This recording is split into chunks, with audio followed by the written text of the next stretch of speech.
Como é que a gente sabe se uma ação que nós praticamos é boa ou é má? Bem, normalmente pela nossa consciência a gente já tem esse discernimento. Porque a consciência é aquela voz de Deus dentro de nós. A igreja diz que é aquela voz no fundo do nosso coração que fala claro com a gente. Onde não tem ali fingimento, escondimento, dissimulação. E a consciência sempre nos aponta o seguinte: faça o bem, evite o mal. Essa é a voz clara da consciência.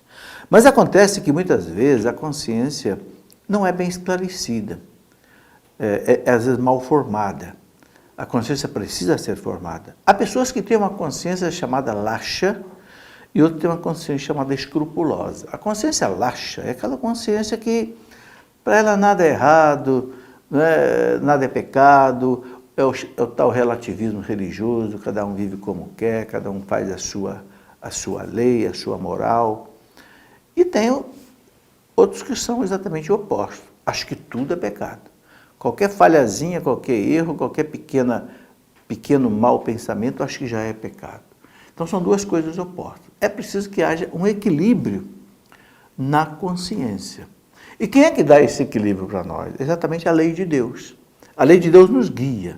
Né? O catecismo da igreja, quando fala disso, fala da moral católica, fala da moralidade dos atos humanos, ele aponta várias coisas interessantes. A partir do parágrafo 1750, você pode conferir muitas coisas interessantes. Então, ele costuma dizer, por exemplo, que o ato moralmente bom, ele supõe três coisas.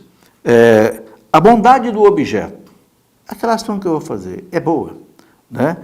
A finalidade é uma finalidade boa. E terceiro, as circunstâncias em que eu estou fazendo aquilo. Uma coisa que a moral católica ensina com muita clareza, que vem de São Tomás de Aquino, vem de Santo Agostinho, é o seguinte: não é lícito fazer o bem através de um meio mau. Em outras palavras, os fins não justificam os meios. Por exemplo, um exemplo exagerado. Você não pode, por exemplo, querer usar um dinheiro de narcotráfico, um dinheiro de roubo para fazer caridade, para ajudar os pobres. Ah, mas a finalidade é boa. Mas a circunstância não é boa. Não se pode fazer o bem através de um meio que seja mau.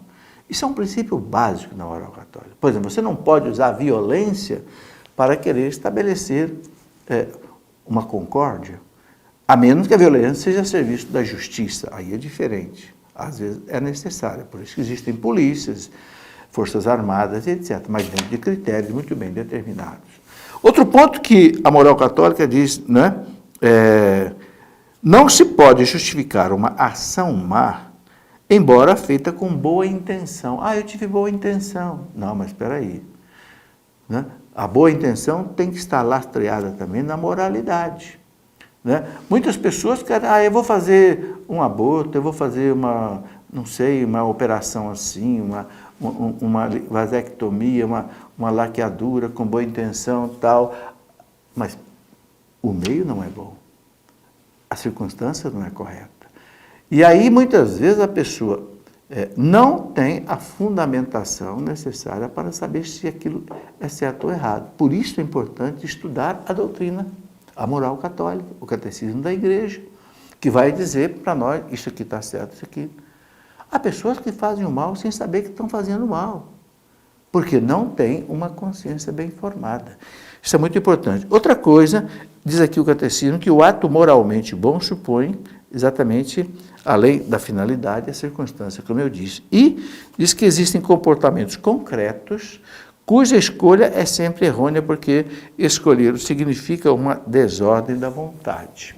Bom, uma coisa importante que a igreja ensina, bem prática, para que a gente faça um discernimento, é o seguinte: para que você cometa um ato mau, vamos chamar um pecado grave, é preciso três coisas. Saber, querer e fazer. Esses três verbos nos ajudam a nos orientar bem. Saber, querer e fazer. Eu sei que aquilo que eu vou fazer é mau, mas eu quero fazer. E eu faço. Então, se eu realizo essas três condições, eu cometi um pecado grave. Se eu tenho, por exemplo, a intenção de matar uma pessoa, eu sei que aquilo é grave, eu quero matar, mas eu não mato. Não, Claro que você cometeu aí um tipo de pecado, porque você queria uma ação má, você de repente pode até ter planejado, mas não executou o crime. Então não houve a plenitude da pena do pecado de crime, embora possa ter... Entende? Então esses aspectos todos são muito importantes. É muito importante, para concluir, que a gente conheça a doutrina católica para poder saber o que é o bem e o que é o mal.